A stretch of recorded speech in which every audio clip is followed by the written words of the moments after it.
कभी सोचा है कि 2500 साल पुराना कोई ग्रंथ आज की हमारी जिंदगी को कैसे बदल सकता है?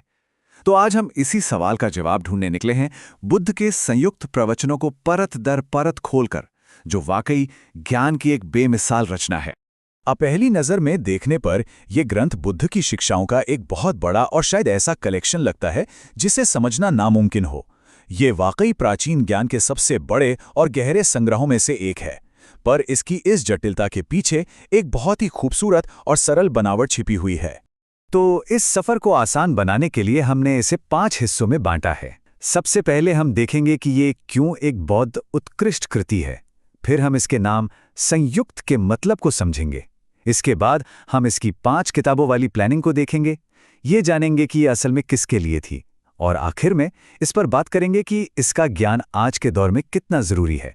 चलिए सबसे पहले इसकी जड़ों में चलते हैं कि कैसे ये बौद्ध उत्कृष्ट कृति एक प्राचीन ग्रंथ से आज हमारे हाथों में एक मॉडर्न ट्रांसलेशन के रूप में आई।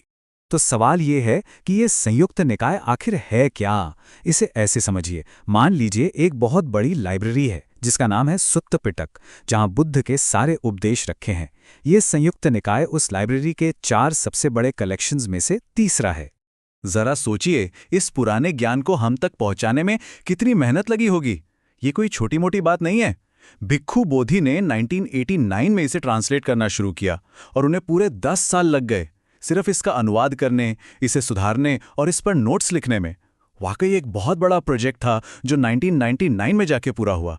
तो अब हम ये तो जान गए कि ये किताब आई कहाँ से, लेकिन इसकी सबसे खास बात क्या है वो छिपी है इसके नाम में ही। चलिए इसके शीर्षक के राज को खोलते हैं कि आखिर संयुक्त का मतलब क्या है। तो ये संयुक्त प्रवचन आखिर हैं क्या? यही सवाल हमें इस पूरे ग्रंथ के स्ट्रक्चर को समझने में मदद करेगा। देखिए, संयुक्त का मतलब है एक साथ जोड़ा हुआ या योक्ड टुगेदर। इसका मतलब क्या हुआ? इसका मतलब यह है कि इस किताब में जो बातें हैं वो तारीख के हिसाब से नहीं है, बल्कि टॉपिक के हिसाब से हैं। यानी एक ही टॉपिक पर दी गई सारी शिक्षाएं एक चैप्टर में एक साथ जोड़ दी गई हैं। यह हमें सिखाता है कि किसी भी चीज को गहराई से समझने के लिए उसे अलग अलग नजरियों से देखना कितना जरूरी है। और यही थीम बेस्ड तरीका हमें सीधे इसके स्ट्रक्चर तक ले आता है, जो है हमारा तीसरा हिस्सा, 5 किताबों की योजना या कहें ज्ञान की वास्तुकला। अब इतनी बड़ी किताब है तो इसे ऑर्गेनाइज तो करना ही पड़ेगा, है ना? तो इसे आसान बनाने के लिए 5 बड़ी किताबों या कहें वग में बांटा गया है। इसी स्ट्रक्चर की वजह से इसे समझना मुमकिन हो पाता है।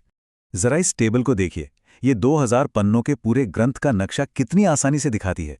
सफर शुरू होता है सगाथावक से, यानी श्लोकों वाली किताब। फिर ये हमें गहरे विषयों पर ले जाता है, जैसे निदानावग जो कारण और प्रभाव के नियम को समझाता है।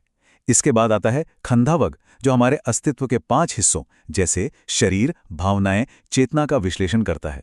फिर सलायतनवग हमारी 6 इंद्रियों की बात करता है जिनसे हम दुनिया को जानते हैं। और आखिर में आता है महावग यानी महान पुस्तक, जो इन सब विचारों को मिलाकर ज्ञान तक पहुंचने का पूरा रास्ता दिखाती है।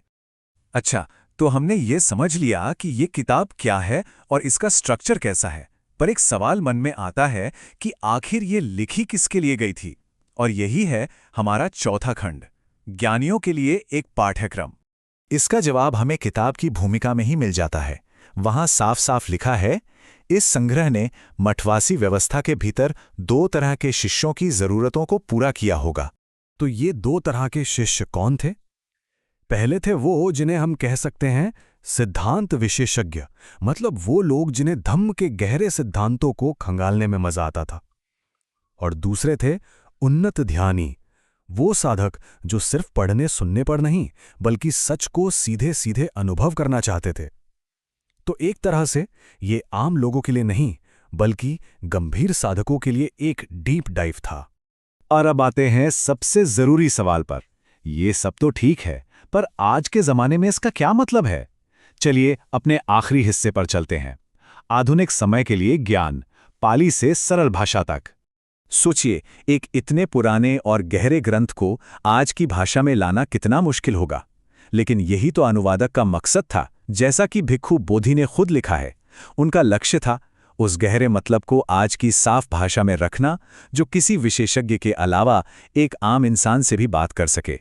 तो आखिर में ये सवाल बचता है कि 2500 साल पुराना ज्ञान का ये ब्लूप्रिंट आज की उलझी हुई जिंदगी में हमें रास्ता कैसे दिखा सकता है? ये एक ऐसा सवाल है जिस पर हम सबको सोचना चाहिए।